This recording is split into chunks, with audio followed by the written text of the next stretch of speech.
Hi guys and welcome back to Full House Sports. Here myself Charlie. A reminder to please give the video a like and please subscribe to the channel if you like the content. Anything you guys do is greatly appreciated. The link to the Instagram will be in the description of this video, so please give us a follow on that as well. Thank you. Right, Frank Warren has confirmed that Moses Itauma is going to be back out on December 13th. We saw him in August 31st, destroyed Dillian Whyte in one round. Shocking, I think, a fair amount of the boxing world. I think we thought he was going to win. We didn't think he was going to win that well. There's obviously an argument, and I think an asterisk next to that win. I do think Dillian Whyte is over the hill and probably needs to hang him up. But, you know, Moses Itauma can only beat what's in front of him. And they're saying that they want a tough test. They're saying they want a guy who's going to take him rounds. I'm guessing that's what Dillian Whyte was meant to be, but wasn't. And they're looking for someone who's going to do that on December 13th. I saw a crazy statistic the other day that he's only fought Itauma 12 rounds in his whole career, which is mental, a bonkers statistic to have fought that little rounds. That just shows the power and the skill that he carries. I, for myself, have got a list sort of next to me of opponents that I'd like to see him go in with. I think I've got 3 on the list that I think would give him rounds and give us excitement as well. Because I think what's important with Moses Itauma is that they don't rush him, which sounds ridiculous because of how talented he is. But I just hope that they don't rush him through and try and go really quickly with him. I always remember, there's always one I go back to, which is Josh Kelly. I'm not saying Josh Kelly is as skilled as what Moses Itauma is, but I remember when he was coming up with Matchroom and everyone was talking, everyone was going, you know, he's the next big thing. He was compared to Prince Naz because of his orthodox style, you know, the reflexes. He pinged off reflexes. He fought with his hands down. Everyone was talking about him. He was going viral. It was this amazing prospect from the Northeast. And then they matched him against David Avanesian. And, you know, the first few rounds you could see Josh Kelly hit him with the shots that he'd hit these journeymen with, he'd hit these gatekeepers with, and Avanesian wasn't going down. And you could see in his face sort of going, what is going on here? Why is this not working? And Avanesian, I think, broke his heart that night, and he eventually came on and stopped him late. And it really sort of ruined Josh Kelly a bit, I think, as a prospect, to be honest with you. Like I say, I think Moses Itauma is more skillful than Josh Kelly is, or was at the time. Although Josh Kelly was an Olympian and very skillful fighter himself. But I just worry that they're going to throw him in with someone in at the deep end and it's potentially going to go wrong. He's going to get tagged with something. I mean, they'll talk about Usyk and Parker after he beat Dillian Whyte. For me, that's so premature. Like, so premature. There's no way that Moses Itauma should be anywhere near Alexander Usyk yet. The guy's only fought 12 rounds. We've not seen him go past the third or go past the second. Like, you can't throw him in with an Usyk or a Parker, because once they've got the engine going, then, you know, once they've got their engines, and once they start to drag Itauma into deeper rounds, that could potentially break him. So I've got 3 names that I think Moses Itauma should or could potentially face on December 13th, and 3 names that I think I'd like to see him in with. And the first name on this list is Joe Joyce, the Juggernaut. Yes, there is a part of me that wants Joyce to hang them up, but he's clearly not going to. And for me, he would give Itauma rounds. It sounds brutal because it sounds like I'm using him, but I think he would give Itauma rounds. He's not chinny, Joe Joyce. In fact, he's based himself on the fact that he can take a shot. He's also got a good amateur pedigree, let's not forget. He was an Olympic silver medalist in 2016. Like, he's got a good amateur pedigree. I think he'd probably offer more of a test for Itauma than Dillian Whyte. I think he definitely would. And yes, he lost to Hrgovic last time out. I'm fully aware of that. But he went the distance, didn't he? And he went the distance with Del Boy. And bar the Zhilei Zhang losses, he's a guy who always gives a good account of himself come rain or shine. And I think potentially, you know, he's with Frank Warren. It's an easy fight to make. he's not an attractive prospect anymore, Joe Joyce. And I think it'd be nice if he could get in with Itauma. He could get a fair whack, maybe headle on the O2, and then ride off into the distance, sort of pass the torch over. He probably won't want to do that, and he will probably know why he's in the ring. But I think that's a potential fight. But that's not my favourite on this list. I will say, by the way, that although Hrgovic is the talk, I personally can't see that happening. I think he was cut really badly in the Adelaide fight. That won't heal. And also, I wouldn't want Itauma to be in the ring and then it gets stopped on a cut. So I haven't put Hrgovic on my list. Like I say, I've got Joe Joyce for number 1. These aren't in any particular order to what I prefer. Number 2, I've got F.A. Ajagba.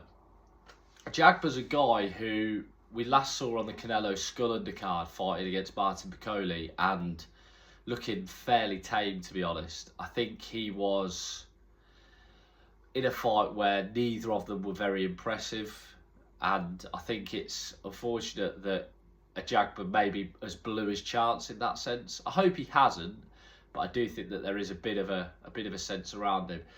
I'd like to see him in with Itauma because, again, I think he's a guy who would give him rounds. I think Moses would win, but he's operated at a far higher level than most time. We saw him, of course, lose to Frank Sanchez. That's his only loss on his record.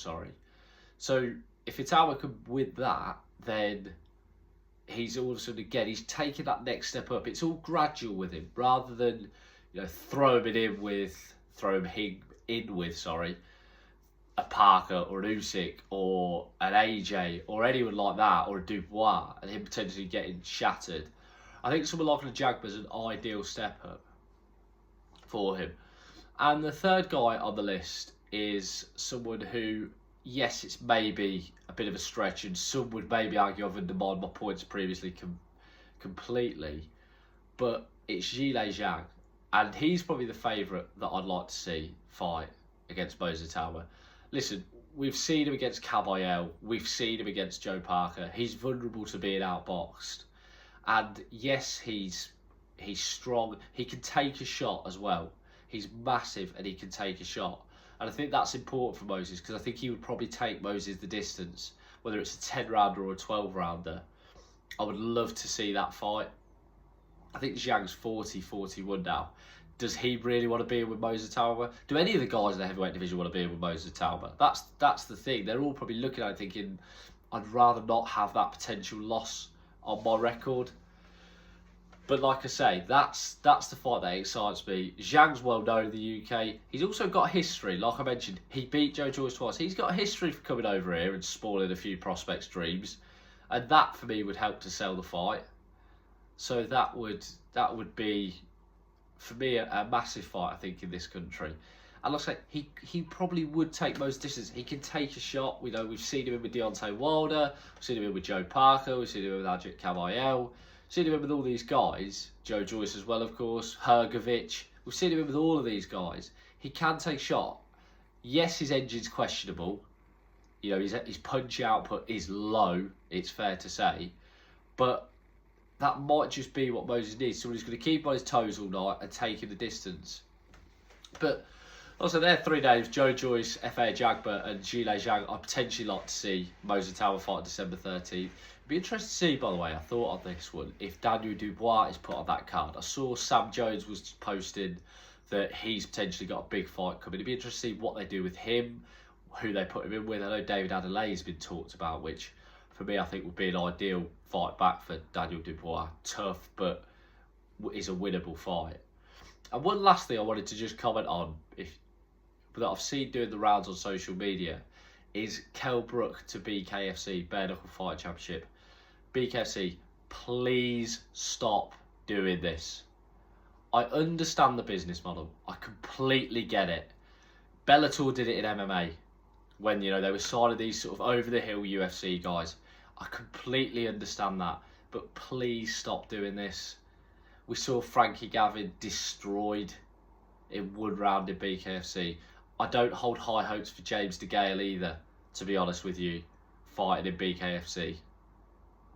Now Kell Brook, a guy who's got a history of eye injuries, whose eye sockets are fragile at best, destroyed at worst.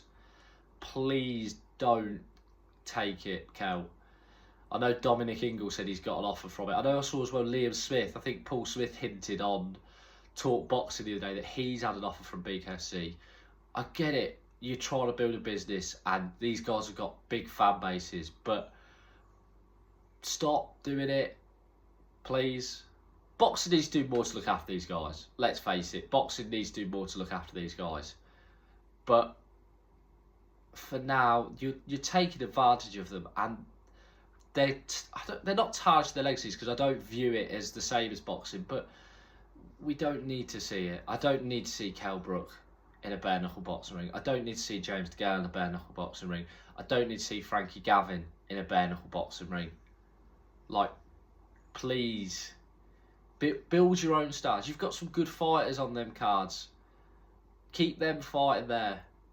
Please don't take over these retired guys who are looking for a peaceful retirement but can't scratch the urge, sorry. Because BKFC is not the one. James DeGale's got a history of hand problems. How is he going to cope with fighting bare knuckle? Like, it's not nice. I know Lucas Brown won at the weekend in BKFC, but for me that's a one in a million of these retired boxers, unless you're getting a boxer who's not necessarily got the damage, let's say, that the guys like DeGale, Gavin and Brook have got. So yeah, that's my sixpence on that. Please, like I say, just build your own stars, build your own brand. Stop calling over guys with eye injuries and hand injuries. But let's know what you guys think. Who should Moses Itauma fight next? What's your view on BKFC? What's your view on these guys fighting in this promotion? Boxing needs to do better to look after them, doesn't it? Let's face it. And also, quickly amazed there was Daniel Dubois. What should he do next? Thank you very much, guys, for watching as always. Please like and subscribe to the channel. It's very much appreciated. Thank you very much, and everyone have a good day.